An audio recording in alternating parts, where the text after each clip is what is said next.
If a diamond ring is meant to symbolize eternal love, then why does it shine brightest on the finger of the woman who replaced you? Just as you're boarding a jet with a man whose fortune could buy the world, yet you feel no regret at all. What if losing everything was the only way to truly win? The ballroom at the Marquise Hotel shimmered under a canopy of crystal chandeliers, each one casting shards of rainbow light onto the polished marble floor. Waiters in crisp uniforms floated between the gold-draped tables, balancing trays laden with champagne and caviar. In every corner, Manhattan's elite whispered secrets and scandals behind manicured hands. The city's biggest charity gala had always been a showcase for power and wealth, but tonight, the real show wasn't on the stage. It was in the center of the room, where Julian Vaughn stood with his new fiancée, smiling wide enough to split his face. Julian's arm was around Brielle Chase, a vision in a red dress, her left hand raised high for all to see. The ring, a monstrous, glittering diamond that looked heavy enough to bruise, caught every camera flash in the room. Guests pressed closer, drawn by the spectacle, hungry for gossip. Julian's laughter was just a little too loud, his grin a little too sharp, as if he wanted the whole world to witness this moment. For Julian, tonight wasn't just about the charity or the money. It was about sending a message. He had moved on, traded up, and the proof was on Brielle's finger. Reporters circled like sharks, shoving microphones forward. "Julian, how does it feel to be engaged again so soon?" someone called out. Brielle preened, leaning in as Julian turned to the cameras. "I believe in second chances," he said, his voice slick and confident. "And I believe in celebrating happiness. Isn't that what life is about?" He didn't say her name. He didn't need to. Everyone in the room, everyone in the city, knew about his ex-wife, knew that just a year ago, Julian had stood at this same gala with another woman at his side. The air was thick with judgment and curiosity. What most didn't know was that on the other side of town, a very different scene was playing out. At Teterboro Private Airport, soft yellow lights glowed along the runway, painting the sleek curve of a midnight blue jet. Inside the terminal, a woman sat quietly by a window, staring out at the rain. Her name was Evelyn Blake, and tonight she was supposed to be at the gala too. For years, she had played her part as Mrs. Julian Vaughn, smiling at galas, keeping up appearances, always silent when her husband's ambition cut a little too deep. But tonight, she wore no diamonds, no designer gown. She wore a simple black dress, her hair pulled back, her posture calm and unyielding. A phone buzzed on the table beside her. Evelyn glanced at it, recognizing her best friend's number. A string of texts had come in. "He's parading her around like he's won the lottery. The ring is obscene. They're saying it's $3 million. Are you okay? Please tell me you didn't see this." Evelyn typed a reply, her fingers steady. "I'm more than okay. Don't worry about me. Tell me when they start the silent auction. I want to know how much he overspends on the painting this year." There was a time when news like this would have broken her. She remembered last year's gala too well, how Julian had made a scene, how Brielle had hovered near him, not caring who saw. Evelyn had felt the world's eyes on her, waiting for a reaction. But tonight was different. Tonight there was no audience, no spotlight. There was only Evelyn, her suitcase, and the sound of engines starting outside. She stood, smoothing her dress, and glanced at her reflection in the glass. There were faint shadows under her eyes, but her gaze was clear. She walked toward the private lounge where a tall man in a dark suit waited by the door. He was older, broad-shouldered, with silver hair swept back and a jaw set like stone. This was Alexander Pierce, a name whispered in Forbes articles and Wall Street boardrooms, a man whose fortune made Julian's look like pocket change. "Are you ready, Evelyn?" he asked, his voice warm and steady. She nodded. "I am. Thank you for coming all the way out here." "Thank you for trusting me," he replied, offering his arm. "We can be wheels up in 10 minutes, Paris by morning if you want." She smiled, small and genuine, anywhere but here.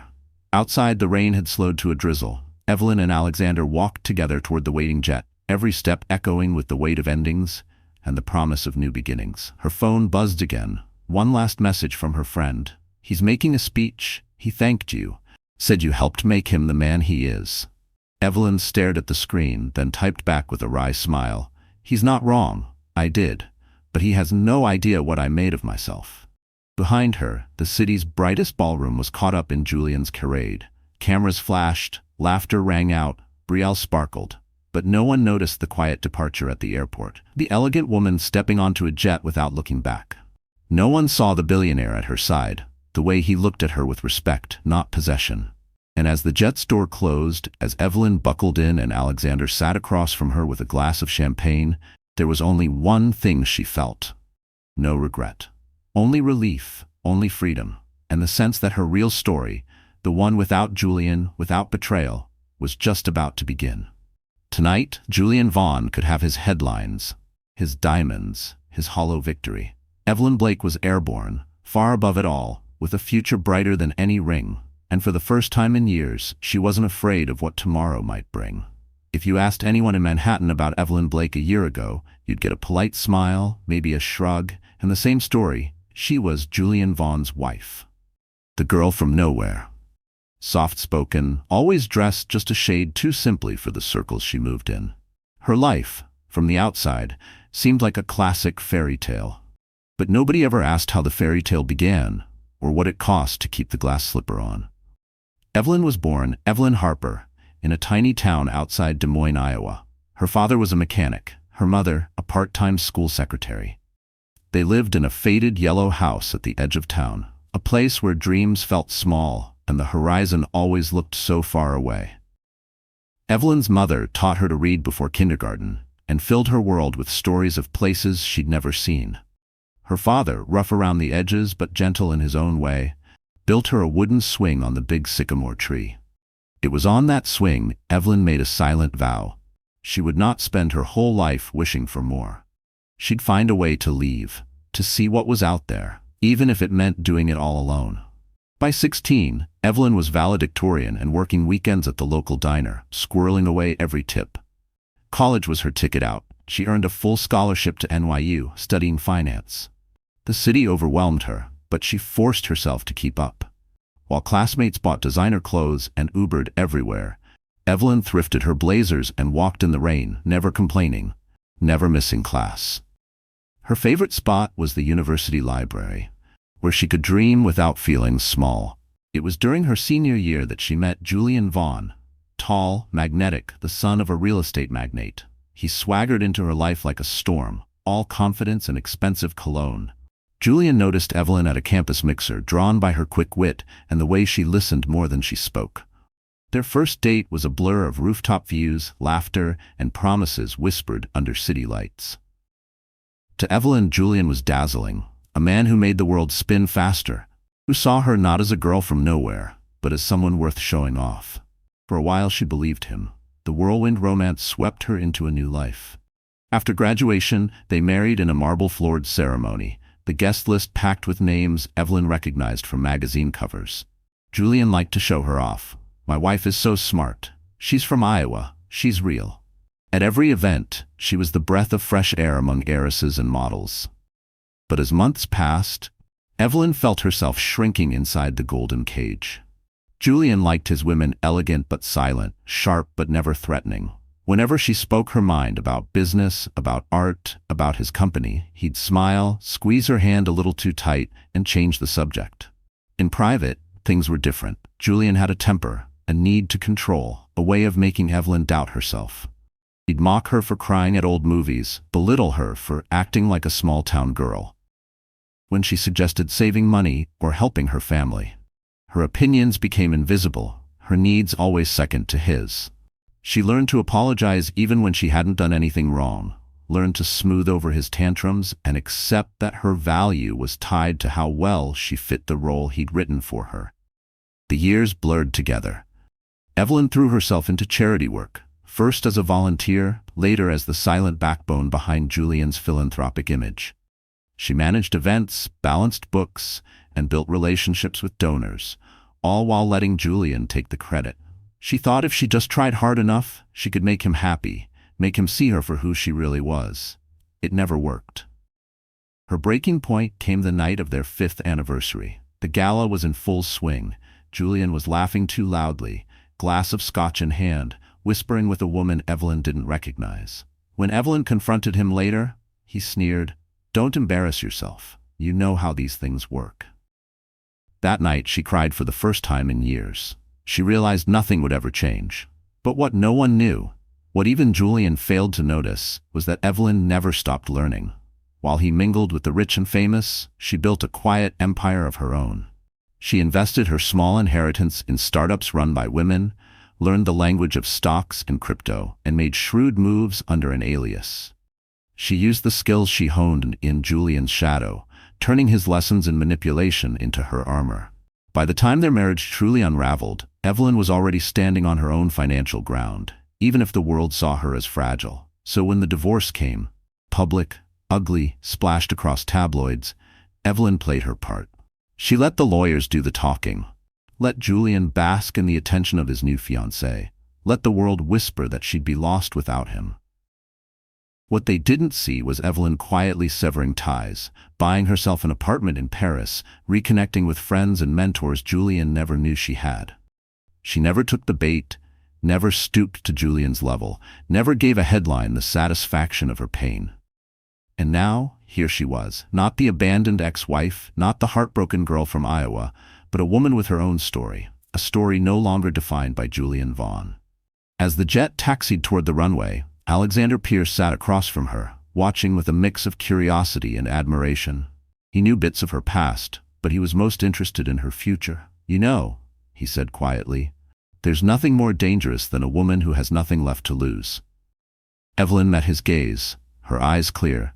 Or a woman who finally realizes she never needed anyone's permission to be happy. Outside, the city shrank beneath them, the lights blurring into gold and gray. Inside the jet, Evelyn closed her eyes, let out a breath, and felt, for the first time in years, absolutely free. The city that never sleeps sparkled with a million pinpricks of light, each one a story unfolding behind penthouse windows and velvet ropes. Tonight, two stories ran in parallel, one awash in golden excess, the other soaring above it all, leaving behind the noise of broken dreams. Back at the Marquis Hotel, Julian Vaughn basked in the afterglow of attention, his hand never leaving Brielle's waist. Around him, the world was a blur of expensive perfume, laughter like wind chimes, and the constant, subtle flash of camera phones. This was Julian's element, a stage he'd built brick, dollar by dollar, fueled by a hunger to prove himself. As servers passed with silver trays of truffled shrimp and miniature lobster rolls, Julian guided Brielle to the gala's centerpiece. A massive ice sculpture in the shape of the charity's logo. He tapped his glass for attention. "Friends," Julian's voice echoed through the ballroom, practiced and perfectly pitched. "Thank you for being here tonight. This city has given me everything. I want to share that blessing, not just with the cause we all support, but with the woman who's made me believe in happiness again." His eyes lingered on Brielle, and she flashed the ring for the crowd, drawing gasps and applause. In the back, a small group of women exchanged looks. Some were envious, others skeptical. A few recognized the pattern. How quick Julian had moved on, how much louder he laughed when Evelyn was gone. But the moment swept on. The orchestra struck up a waltz, couples flooded the floor, and Julian, arm in arm with Brielle, danced beneath the spotlights as if the world had never turned on its axis. Above them, high above the towers of steel and glass, Evelyn's world was changing by the second. Inside Alexander Pierce's private jet, everything was hushed and serene. The cabin glowed with soft amber light, accented by the deep blue of the velvet seats and the gentle hum of engines. Evelyn sat by the window, watching the city shrink, the skyline dissolving into mist as they banked toward the Atlantic. "Would you like some wine?" Alexander asked, pouring 2 glasses of Sancerre. He offered one to Evelyn, who accepted with a grateful nod. "To new beginnings," Alexander toasted. Evelyn raised her glass, the cool crystal trembling ever so slightly in her grip. "To never looking back." They sipped in silence for a moment, letting the reality settle around them. Here was a woman once written off as collateral damage, now a guest in a world most only glimpsed in magazines. Alexander wasn't just a billionaire in the tabloid sense. He was a power broker, a man who could shift markets with a phone call. But in this quiet moment, he was simply a friend, someone who saw the pain behind Evelyn's practiced smile. "Do you miss it?" he asked gently. "The events, the parties, the way everyone knew your name?" Evelyn let out a soft laugh.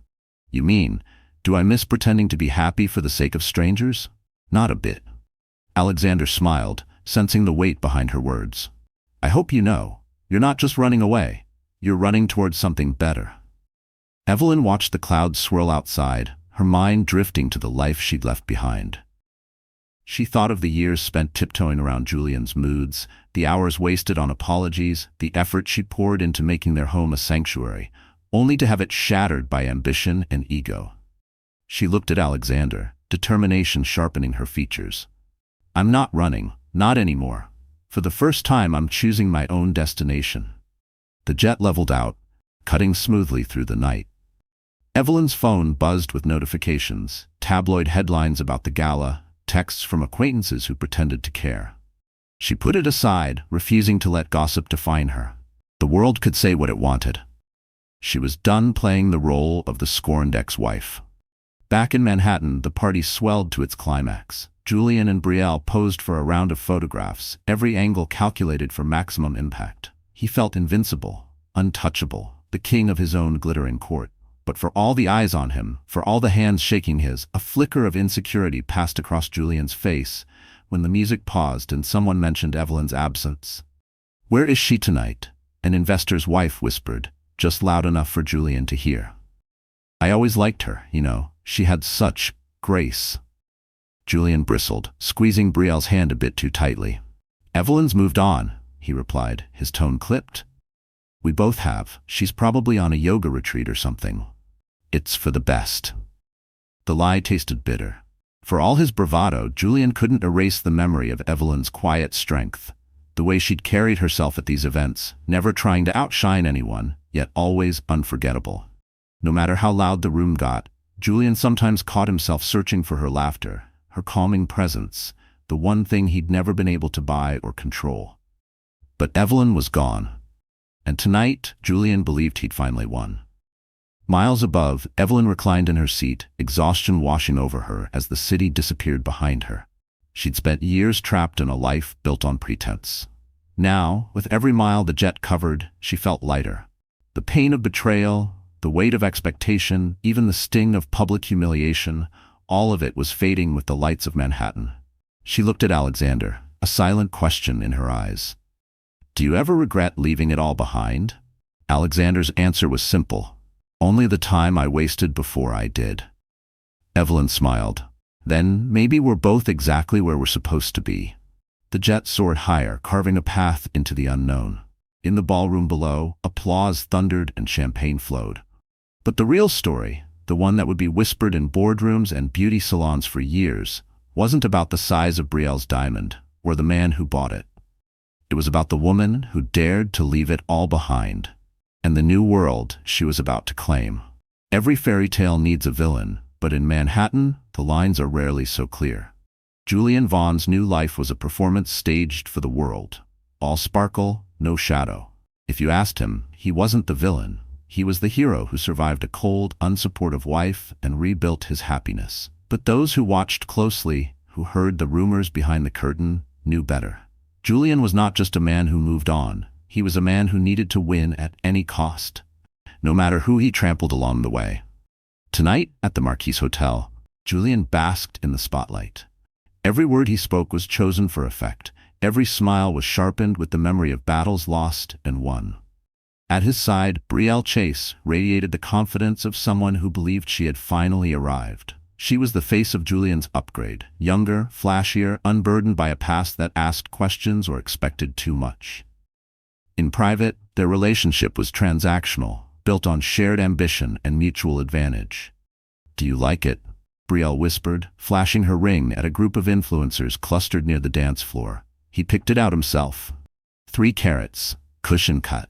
Julian says it's just a symbol, but I say it's a promise. The women fawned over the ring, their faces masks of envy and admiration. But their smiles were brittle. Even in their world, it was impossible not to notice how fast everything had moved. Brielle, just months ago a PR manager with barely a blue check to her name, was now the most talked about woman in the city. She drank it in, blissfully unaware of the target on her back. Meanwhile, Julian scanned the room with a predator's awareness. He saw not friends but assets, Potential partners, rivals, threats. Every deal was a chess match, every favor a debt to be called in later. That's how he'd risen so fast, how he'd built an empire from the ruins of his father's mistakes. He liked to think he could control any narrative. With Brielle on his arm and the city at his feet, Julien felt unstoppable. But even the king of the gala couldn't silence the whispers. "He's trying too hard," one guest murmured, eyeing Julien's forced cheer. "Did you hear how he left Evelyn? They say he timed the divorce so she'd get less in the settlement." A financier nodded. "Rumor is, he's been seeing Brielle since before the papers were even filed. Poor Evelyn never stood a chance." Across the room, Brielle caught fragments of these conversations, but she dismissed them. In her mind, she was the main character, and the only story that mattered was the one with her name in lights. She squeezed Julien's hand, leaning close so the cameras would catch every perfect angle. "Smile for the press, darling," she purred. "Let's give them a show." Julien obliged, his eyes cold behind the glare. To him, Brielle was another proof of his victory. He'd rewritten the story of his failed marriage so thoroughly that even he almost believed it. "Evelyn was holding me back," he told himself. "Brielle believes in me." But every now and then, a flash of insecurity crossed his face, a flicker of doubt that nothing, no amount of applause or attention could quite erase. Their lives were built on glass, and both knew it. That's why they pushed harder, partied louder, grasped for more. Underneath it all, fear hummed, a fear that the empire they'd built together was as fragile as the lies they told themselves each night. Back at the bar, Brielle's best friend Simone leaned in close. "You're trending everywhere," she whispered, showing Brielle her phone. #Brielle and Julien is blowing up, but there's also a hashtag for Evelyn. Team Evelyn, you should see the comments. Brielle's jaw clenched, the smile never leaving her lips. "People are jealous, let them talk, I won." Simone hesitated, sensing the undercurrent. "Are you sure you did?" For a heartbeat, Brielle's mask slipped and fear crept into her eyes. But she shook it off. "Of course, why else would Julien pick me?" The answer was obvious to anyone paying attention. Julien picked whoever fit the moment, whoever helped him win. That was the lesson Brielle hadn't learned yet. She thought the ring, the parties, the headlines meant she was safe. She didn't understand she was as replaceable as anyone else in Julien's world. As the gala surged around them, Julien checked his watch, impatience flickering across his face. He hated waiting. He hated feeling like he was missing something. For all the glamour and success, part of him still seethed with resentment. At Evelyn, at his father, at anyone who'd ever doubted him. Tonight was supposed to erase all of that. But no matter how many cameras flashed, the emptiness remained. Far above, on a jet bound for freedom, Evelyn didn't know or care about the headlines. She wasn't watching the hashtags or counting the eyes on her. She was leaving behind the villains who'd tried to write her out of her own story. But in Manhattan, the show had to go on. Julien and Brielle danced, smiled, posed for the world, convinced their story was a fairy tale. But even the best fairy tales have a reckoning. And the higher the glass tower, the further it is to fall. In the glittering world of New York's elite, perception was everything. And nowhere was that more true than at the Vaughn Family Foundation Gala, the city's annual spectacle of power and privilege. For years, Evelyn Blake had been the face of the event. She had personally curated the guest list, chosen the cause, and greeted each donor with a warmth that made them feel not just important, but remembered. Her attention to detail and genuine kindness were the glue that held the city's philanthropic circles together. This year, though, was different. Julien and Brielle had seized control of every aspect of the event. Brielle, eager to prove her worth, appointed herself head of public relations, dismissing Evelyn's trusted team and hiring a new staff loyal only to her and Julien. The invitations, once signed by Julien and Evelyn Vaughn, now bore only Julien's name and Brielle's holographic signature, the ink still wet with arrogance. Evelyn knew this would happen, of course. She'd seen it coming from the moment Brielle moved in, her eyes alight with the thrill of conquest. But she didn't realize just how thorough they would be in their campaign to erase her. 2 weeks before the gala, a glossy profile in a leading magazine featured Julien and Brielle under the headline, "A New Era of Glamour. Manhattan's Power Couple Reinvent the City's Most Beloved Charity." There was no mention of Evelyn's years of service, no reference to the nights she'd spent balancing the books or smoothing over ruffled egos. It was as if she'd never existed at all. The night of the gala arrived. Cameras lined the marble entrance of the Conrad Hotel, catching every shimmer of Brielle's silver gown as she descended from Julian's chauffeured Bentley. Photographers shouted their names, eager for a shot of the couple whose faces now sold more than just real estate, they sold a story. Behind them, the city's most influential lined up to be seen, eager to bask in the reflected glow of new royalty. Inside, the ballroom was transformed into a glittering wonderland. Crystal centerpieces, walls washed in violet light, tables set with gold-rimmed plates, and handwritten place cards, each one checked twice by Brielle herself. In the middle of the room, a massive display celebrated the future of the Vaughan Foundation, with digital screens looping photos of Julian and Brielle visiting orphanages, planting trees, and shaking hands with politicians. The message was clear: the future belonged to them. For a moment, Julian felt invincible. He swept through the crowd, arm tight around Brielle's waist, collecting compliments, laughing at every joke. But even as he played the gracious host, he never stopped scanning the room for a certain face, a face he insisted he'd forgotten. Halfway through the evening, the program began. Brielle took the stage, her voice bright and practiced.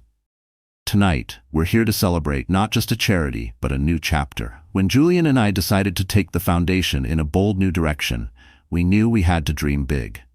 And look what we've built together. Her words sparkled, but her eyes were hard, scanning the room to ensure every camera was pointed at her. After her speech, Julian stepped up to the microphone. He thanked the donors, praised Brielle, and spoke of moving forward. Then came the moment that would be replayed on social media for weeks.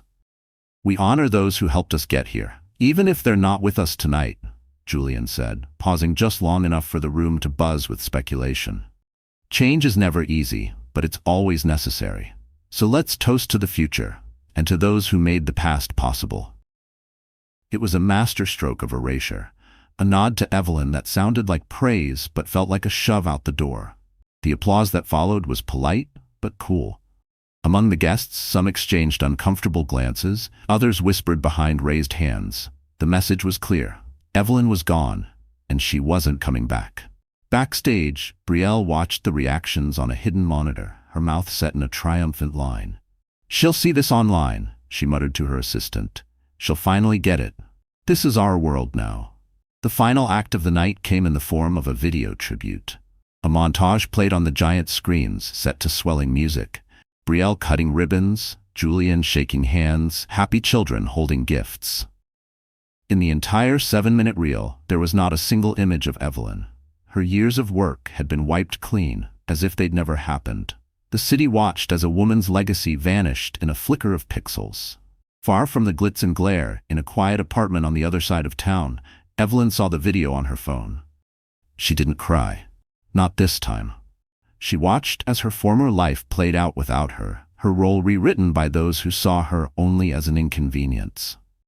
The betrayal burned, but beneath it was something colder, harder. She realized that this was the freedom she'd been too afraid to claim. For years, she'd worried about her reputation, about being liked, about not making waves. Now, with nothing left to lose, she felt her fear dissolve into resolve. If they wanted her erased, they would soon find out how dangerous a woman with no place left at the table could be. The world watched Evelyn fall. But nobody realized the story was only halfway done. And for Julian and Brielle, the real reckoning was just beginning. The days after the gala unfolded in slow motion, each hour dragging behind it a leaden weight. Evelyn found herself drifting through her apartment as if she were a ghost in someone else's home. Her movements automatic and silent. She barely noticed the morning sun bleeding through the curtains, the hum of city traffic outside, or the stack of unopened mail by the door. Every detail of the world seemed muted, dulled by a heartbreak so profound, she wondered if it would ever lift. She hadn't realized how deeply Julian and Brielle's betrayal would cut. She'd told herself she was prepared. She'd told herself it didn't matter anymore, that she had moved on. But watching the city's most important night play out without her, a life she had built erased in a single evening, stung more than she expected. Every message on her phone, every post online felt like a fresh reminder. She had been written out of her own story. Evelyn spent hours on the couch, knees pulled to her chest, replaying memories she wished she could forget. She remembered the first time Julian had truly looked at her, back when he still believed in love. There had been warmth in his eyes, a promise she'd clung to in her darkest moments. Now, those memories felt like cruel jokes, the kind you tell yourself in the dark to keep from shattering. Sometimes, her mind would drift to Brielle. She tried to summon anger, to hate the woman who had taken her place, but all she felt was a hollow ache. Brielle was just another player in Julian's endless game, someone who, like her, wanted desperately to belong, to be chosen, to be seen. In another life, Evelyn thought, maybe they could have been friends, but not in this one. Not with so much blood on the marble. The loneliness was the hardest part. For years, her life had been filled with noise and people, fundraisers, committee meetings, phone calls at all hours. Now, the silence pressed in on her like a living thing. Even her closest friends, unsure of what to say, kept their distance. Some sent flowers, others sent cautious texts. Most simply faded away, unwilling to risk Julian's wrath or Brielle's scorn by staying loyal to the woman everyone now called the ex. Evelyn's family back in Iowa didn't understand the world she'd married into. Her mother left voicemails, gentle and worried, urging her to come home for a while, just to rest. But going home felt impossible, like admitting defeat. She didn't want to be pitied. She didn't want her parents to see what she had become, a woman cast out of her own life. One night, after hours of staring at the ceiling, Evelyn stumbled to the kitchen. She poured herself a glass of water, hands shaking. Her reflection in the window startled her. A pale ghost, hair mussed, eyes rimmed with exhaustion. For the first time, she allowed herself to cry, letting the grief and anger pour out until her chest ached and her throat burned. She thought of all the things she had given up for Julian. She had quit jobs, distanced herself from friends, molded herself into the perfect wife. She'd become fluent in the language of compromise, always putting his needs ahead of her own. Now, left with nothing, she realized just how much of herself she'd lost along the way. The next day, she tried to distract herself. She cleaned the apartment, made coffee, answered emails from distant acquaintances, but her mind kept circling back to the same question. Who was she, if not Julian Vaughn's wife? Who was she, if not the face of a foundation, the hostess of a world that no longer wanted her? Late that afternoon, her phone rang. The caller ID showed a name she hadn't seen in months. Simone Brooks, an old friend from her NYU days, someone who had always admired Evelyn's ambition and drive. Hesitating, Evelyn answered. Evie? Simone's voice was gentle, concerned. I saw what happened at the gala. I'm so sorry. I just wanted you to know. I never believed their version of the story. You made that foundation what it is. Everyone who matters knows that. Evelyn swallowed, her voice trembling. Thanks, Simone. It just feels like I lost everything. Like I don't matter anymore. Listen to me, Simone said, her tone suddenly fierce. You are more than Julian, more than any headline or gala or socialite. You built something out of nothing. You changed people's lives. Don't let them take that away from you. Something in Simone's words struck a chord. For the first time in days, Evelyn felt a flicker of hope. Small, but stubborn.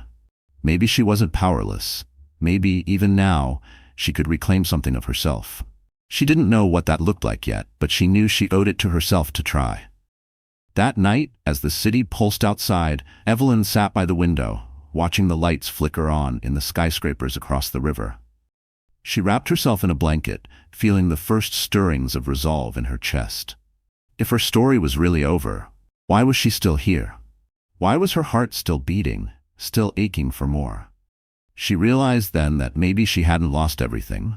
Maybe she had simply been given a blank page, a chance to write something new.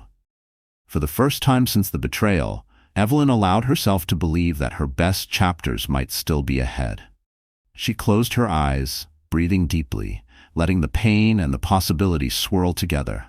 Tomorrow, she told herself, would be different. Tomorrow, she would begin again. The days following her breakdown were the quietest of Evelyn's life. The pain still lingered, raw and unyielding, but beneath it, something new was growing. It started as a simple decision to open the old safe at the back of her closet. The safe was dusty, the numbers on the dial barely visible, but her fingers remembered the combination by heart. Inside were the remnants of a life she'd hidden from the world. Legal documents, bank statements, and an old blue velvet box. Evelyn sat on the floor and opened each folder, forcing herself to face what she'd neglected for too long. She'd always told herself it was just rainy day money, a phrase Julian had teased her about, calling it cute. But Julian never knew the truth. Before she married him, before she became Evelyn Vaughn, she was Evelyn Harper, the only grandchild of industrialist Samuel Harper, a man whose quiet empire stretched from tech startups in Silicon Valley to shipping conglomerates in Singapore.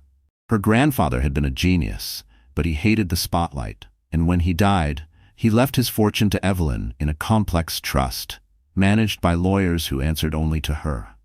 Evelyn had always been afraid of the money. She thought using it would make her a target, that it would change how people saw her. So she hid it, choosing to build a life based on love and hard work instead. But now, staring at the papers, she realized she had been running from her own strength. And for what? To please a man who never really loved her, to survive in a world that would always choose a shinier story over the truth. A surge of energy flooded through her veins. All this time she'd been living as if she had nothing. In reality, she had everything she needed to rewrite the ending. As the days passed, Evelyn made calls, first to her grandfather's old lawyer, then to a tech investor she'd met at a conference years ago, then to a venture capitalist who owed her a favor. Each conversation was careful, strategic, but confident. No one questioned her authority. Most sounded relieved to hear from her, as if they'd been waiting for the day she'd reclaim her name.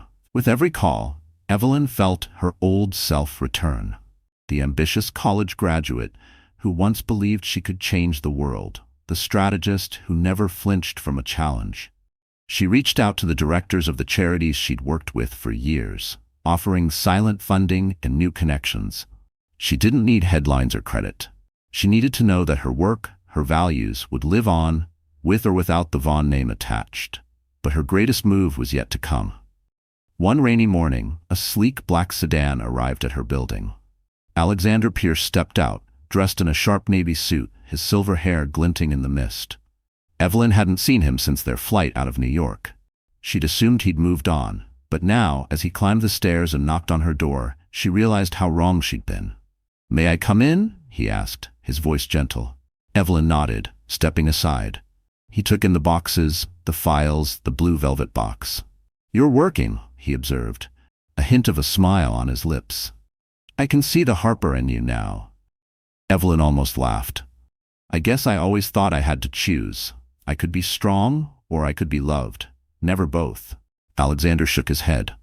"That's what men like Julian want women to believe. They're afraid of what we become when we stop asking for permission."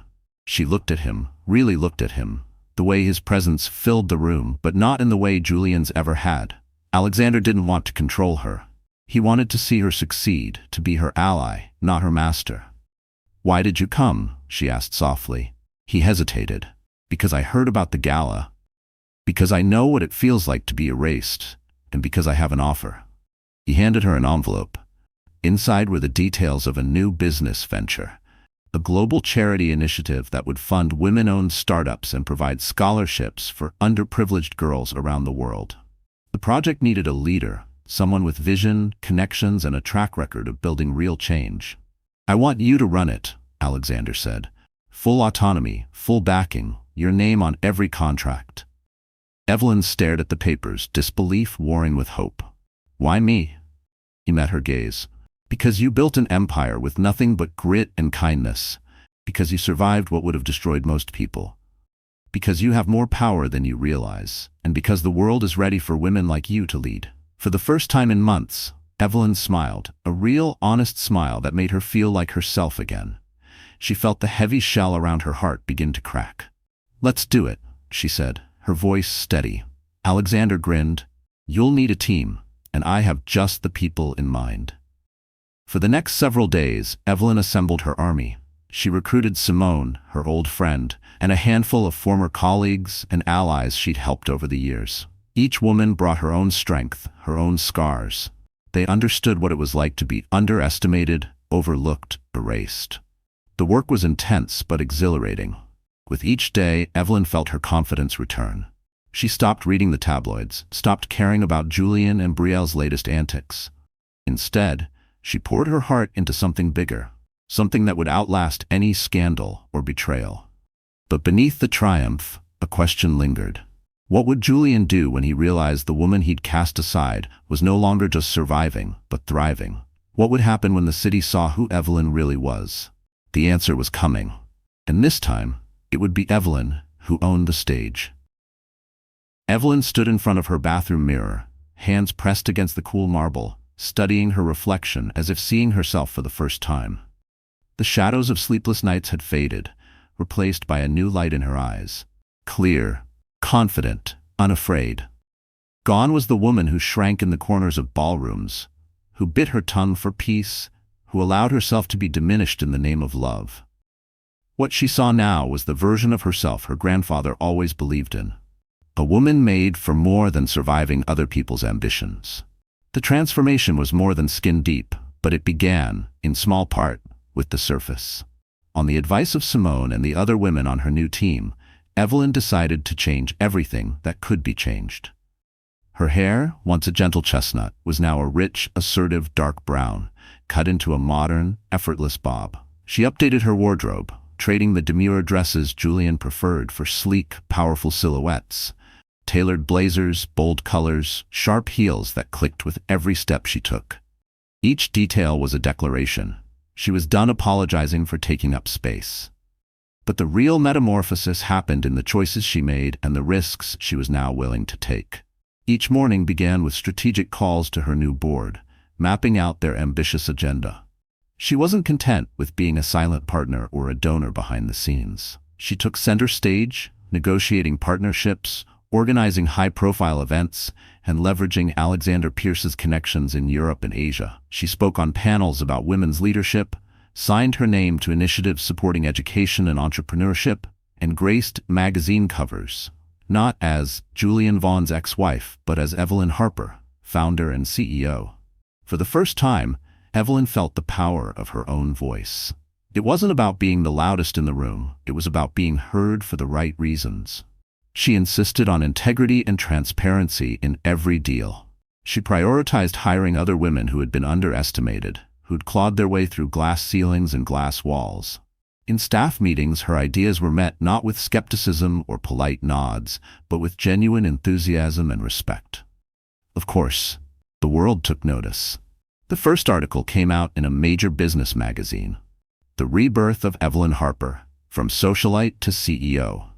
The headline sent a ripple through Manhattan, but it was the story inside that caught fire. Reporters marveled at how quickly she'd pivoted from heartbreak to headlines, how she'd taken her pain and spun it into a global movement. Online forums buzzed with speculation. Some doubted her, others cheered her on. And a growing legion of Team Evelyn supporters began to drown out the critics. Evelyn didn't care about the noise. She knew there would always be doubters. But for every whisper of gossip, there was a letter from a girl in Iowa or a woman in Mumbai, thanking her for showing that resilience wasn't just for fairy tales, that sometimes the princess saves herself. With her confidence blooming, Evelyn started to re-enter the social world she'd once avoided. Invitations poured in from organizations eager to claim her as a keynote speaker, a guest of honor, a living testament to the power of reinvention. She chose her appearances carefully, making her debut at the Women in Power Summit, a global event hosted in London, attended by world leaders and titans of industry. On the night of the summit, Evelyn stood backstage, nerves buzzing beneath her skin, but her resolve never wavering. She wore a cobalt blue suit, fitted, elegant, with just enough edge to signal she was nobody's shadow. As she stepped onto the stage, the crowd rose in a spontaneous ovation, camera flashes illuminating her like starlight. She began her speech not with a recitation of credentials or a recounting of past pain, but with a challenge to the room. For too long, we've been told our value lies in how quietly we suffer, how gracefully we disappear when we're no longer wanted.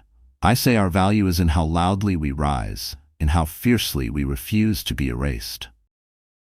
Her words reverberated through the hall, the applause thundering in her ears. For a moment, Evelyn thought of Julian and Brielle, imagined them sitting somewhere in their perfect penthouse, watching her on a glowing screen. She hoped, for their sake, that they finally understood what she had always known deep down. Power isn't given, it's claimed. In the weeks that followed, Evelyn's star rose higher. Magazine covers, news segments, awards, her name was everywhere. Former friends who'd ghosted her now sent messages, hoping to reconnect. She was gracious but firm, never forgetting who stood by her in her darkest hours. Her parents, overwhelmed with pride, visited her new office, her mother bursting into tears, her father grinning from ear to ear. But Evelyn never let success distract her from her mission. She made sure her foundation's first scholarship went to a girl from her hometown in Iowa, a girl whose only dream was to see the world. She reached out personally to every woman who applied for mentorship. She listened, she remembered, she led. Still, the past was not quite finished with her. Rumors began to swirl that Julian and Brielle were in trouble, financially, emotionally, and publicly. Board members whispered of unrest, donors reconsidered their loyalty, and more than one headline hinted that the Vaughn Foundation's new era was already unraveling. Evelyn watched from a distance, calm and focused. Her time for revenge would come, but not tonight. Tonight, she celebrated not the fall of her enemies, but the rise of herself. She was no longer just someone's wife or someone's ex. She was the architect of her own future. A woman who had been underestimated, but never ever again ignored. It was the social event of the year, another Vaughn Foundation gala, but this one different from all the rest. The city buzzed with rumors. Would the new power couple, Julian and Brielle, manage to pull off a successful night after months of quiet scandals? Would their once loyal donors return, or had the tide finally turned? Evelyn watched it all unfold from the comfort of her penthouse overlooking Central Park, her phone chiming with updates from Simone. She didn't plan to attend, not at first. She'd moved beyond that world, she told herself, and yet, as the night wore on and messages poured in, she felt the pull of unfinished business. Simone's texts were insistent. You won't believe the chaos. Brielle looks panicked. Press is everywhere. People keep asking where you are. Evelyn smiled, remembering the years she'd stood quietly on the sidelines, supporting a man who'd never truly seen her. Tonight, she wasn't going to hide. She made a call, and within an hour, a town car was waiting outside her building. She arrived late, deliberately so. By the time she entered the Marquise Hotel, the ballroom was humming with unease. Donors clustered in wary groups, their eyes flicking between Julian and Brielle, who were doing their best to project confidence. A few guests recognized Evelyn instantly, their expressions shifting from surprise to respect. The press, sensing a story, pivoted their cameras as she crossed the threshold, every step calm, measured, powerful. Julian saw her before anyone else did.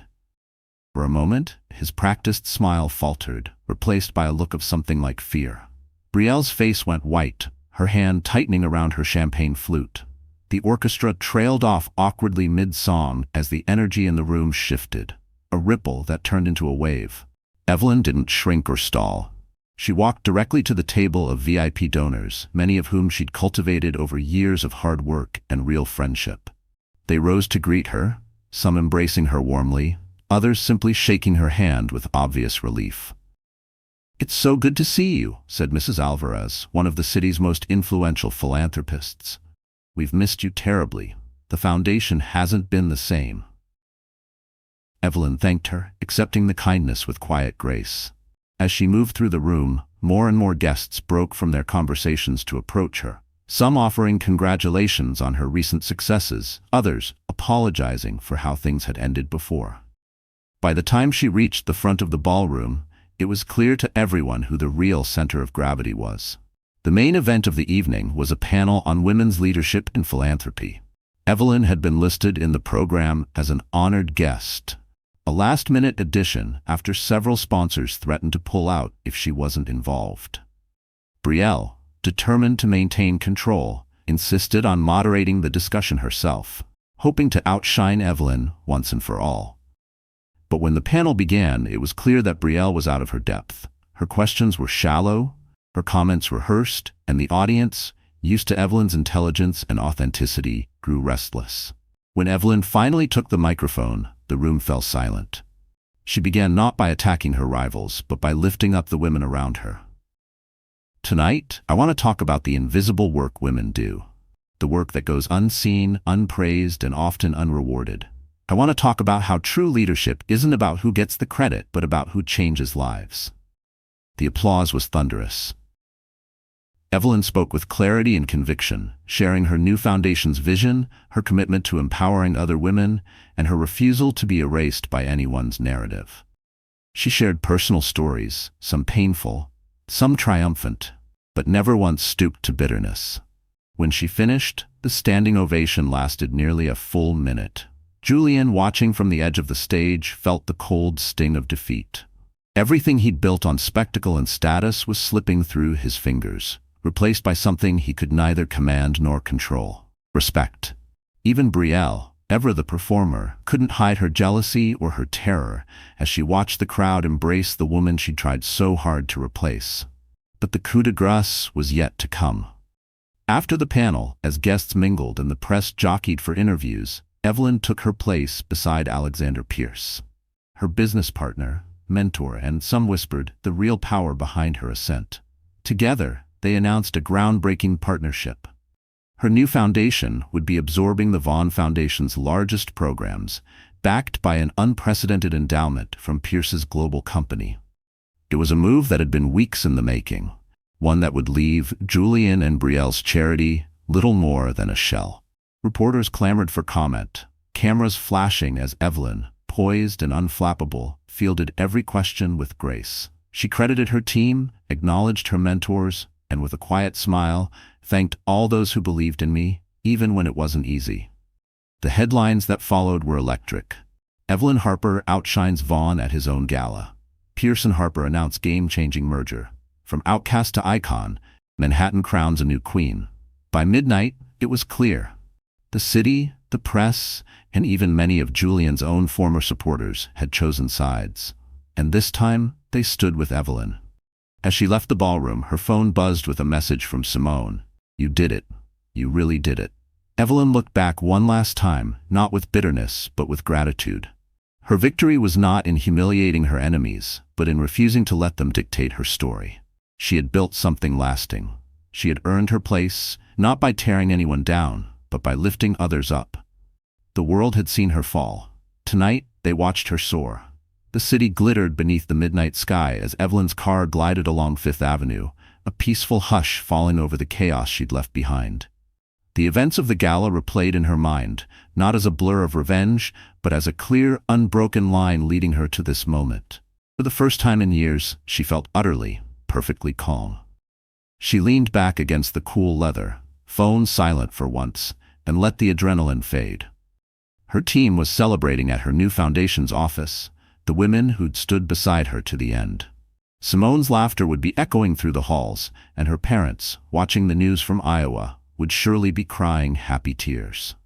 The world had finally seen what Evelyn could do, not as someone's wife or someone's ex, but as the main character in her own story. Across the city, Julian and Brielle faced a very different night. Their public unraveling was the talk of every morning show, every tabloid. Donors were pulling out, lawyers were circling, and the phone calls had gone from congratulatory to confrontational. Brielle sat alone in their penthouse, her ring feeling heavier than ever, as Julian raged about loyalty and betrayal. But the truth was plain for both. The world they built on shallow victories and erasing others was already crumbling. No amount of money could buy back what they'd lost. Evelyn watched the headlines scroll by on her phone, stories not of scandal, but of hope.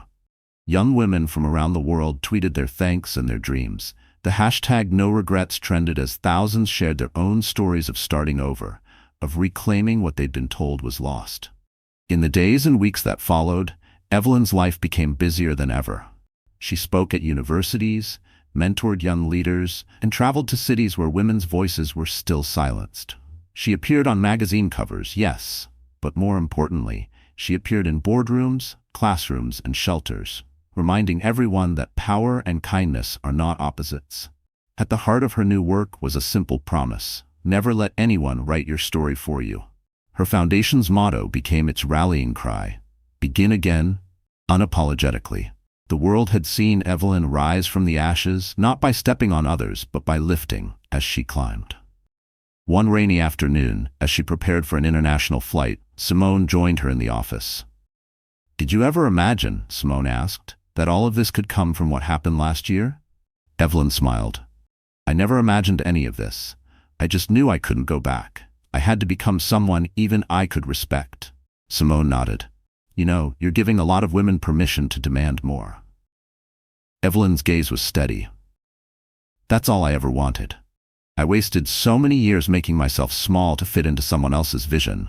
Now I want every woman to know, you're not here to decorate someone's life. You're here to build your own." As she boarded her jet that evening, Alexander Pierce already on board, reviewing new plans for their next project, Evelyn paused at the threshold. She looked out over the city, remembering the lonely nights, the betrayals, the despair, and she whispered a silent thank you to the woman she once was, the woman who refused to disappear. The world would never know all the small battles she fought alone, or the tears she shed when the cameras were gone. But that was the secret strength of women everywhere. They are forged in private, revealed in public. Before takeoff, Evelyn took a moment to write a letter, one she would publish on her foundation's website. A letter to every woman who'd ever been told she was too much, too little, too late. You are not invisible. You are not finished. Every ending is a door. Do not wait for someone to open it for you. Kick it down. When they call you difficult, say thank you. When they underestimate you, let them. The world is full of people who will take credit for your work, erase your name, and tell you to be grateful for the crumbs you're given. Leave them behind. Build your table. Invite everyone who knows what it means to start over. Love is not a prize for shrinking yourself. It's what you give yourself when you finally take up space. You owe it to every girl who comes after you, and to yourself. As the jet soared into the clouds, Evelyn closed her eyes and breathed in the future. No more regrets. No more apologies. She was proof that heartbreak does not have to break you, and that sometimes the greatest love story is the one you write for yourself. In the end, her story wasn't about an ex-husband, a lost title, or even revenge. It was about rebirth. It was about choosing yourself again and again, even when the world tells you not to. And for anyone tempted to underestimate her, or any woman, let Evelyn's warning ring clear. Never mistake silence for weakness. Sometimes the quietest women are the ones who change the world. So the story has ended, and our wonderful friends, are you still here until now? If you are, I know something about Evelyn's journey has touched your heart in some way. Because honestly, this isn't just a story about a glamorous life, betrayal, or even revenge. It's about the power of choosing yourself, even when the world tries to write you out of your own life.